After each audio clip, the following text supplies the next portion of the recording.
This is the compost that I've done here at the house. Compost 1. So this is the first part of the pile. This is after a few weeks. And this is like the finished product. So I'm gonna dig them all up and I'll show you what they kind of like look like inside.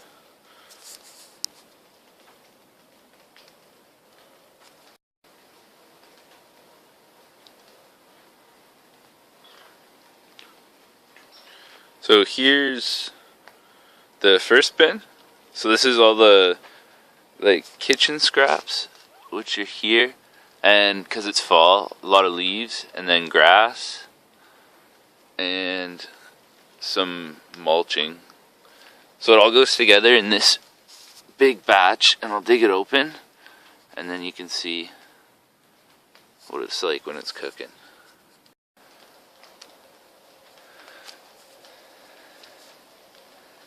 So I just cracked it open a little deeper. You can see how things start getting like white, and that's the compost cooking. Oh, super warm.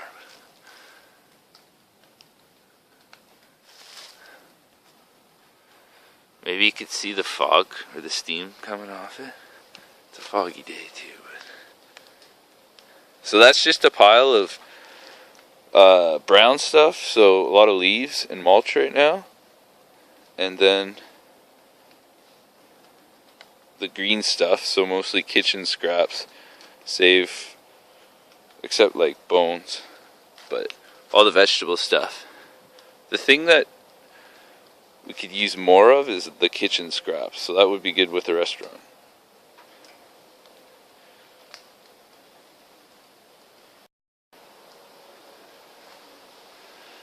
So I'm digging into the first pile again, well, just further into it.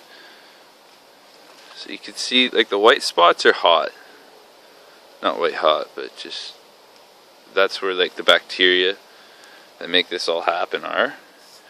But you got to turn it over a little bit to kind of break up spots that aren't doing anything, like clumps of grass, sort of spots of leaves. Now that the bacteria are on there, like it's kind of got that initial brew. Whew, you see the heat coming off that.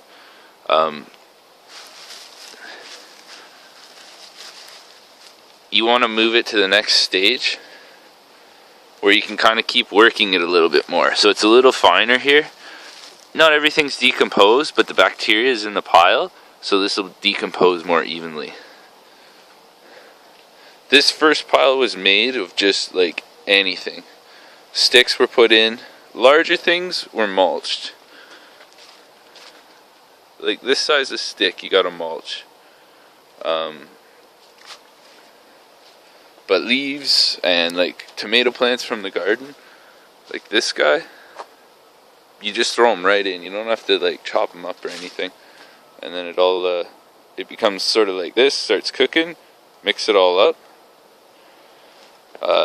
And then the good mixed stuff goes into the second pile where now all the bacteria is all over the stuff, so it'll decompose a lot quicker. And then the final.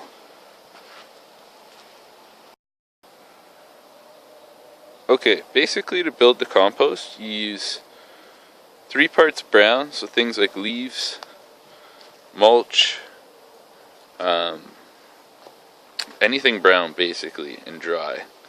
And then you use 1 part green. So green's like your kitchen scraps or green growing plants. Like, you know how these things are mostly full of water, they're not woody.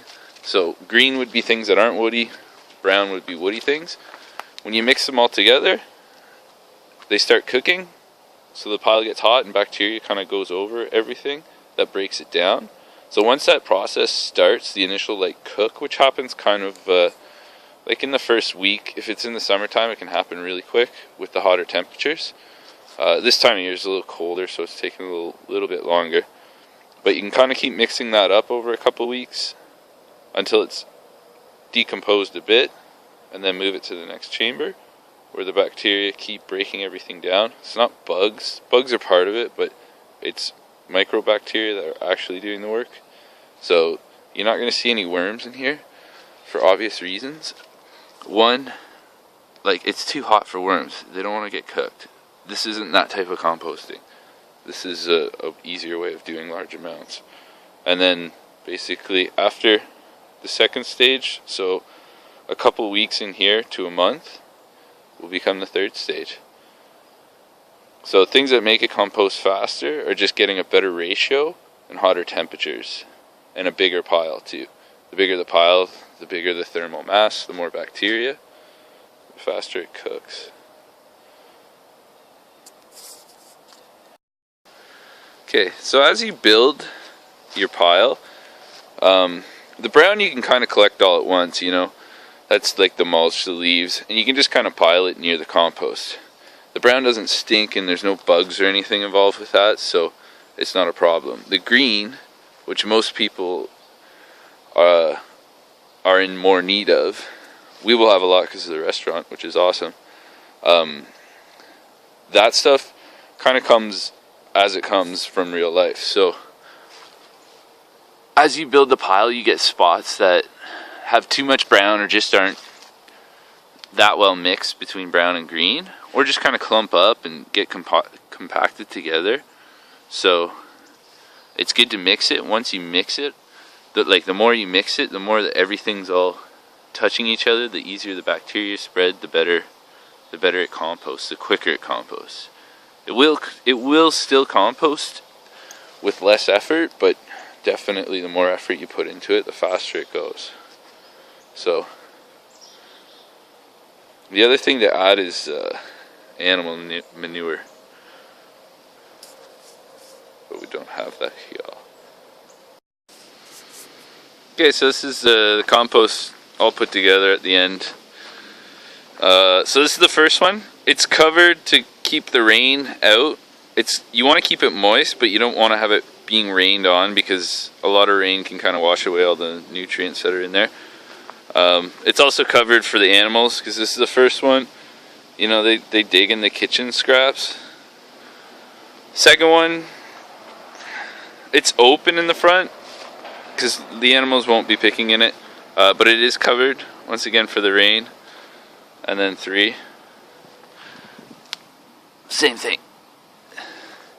3's up against the concrete blocks, because at this stage, this is kind of, I think, when the worms come in. So we want to make it more like an environment that worms would like. It's still pretty airy and light, but these are definitely more open to the air, because this is the bacteria doing their thing over here. So it's important that that's open and airy. And then the third can be a little bit more damp, a little bit more cool, to try and get the actual, like, insects, larger bugs involved.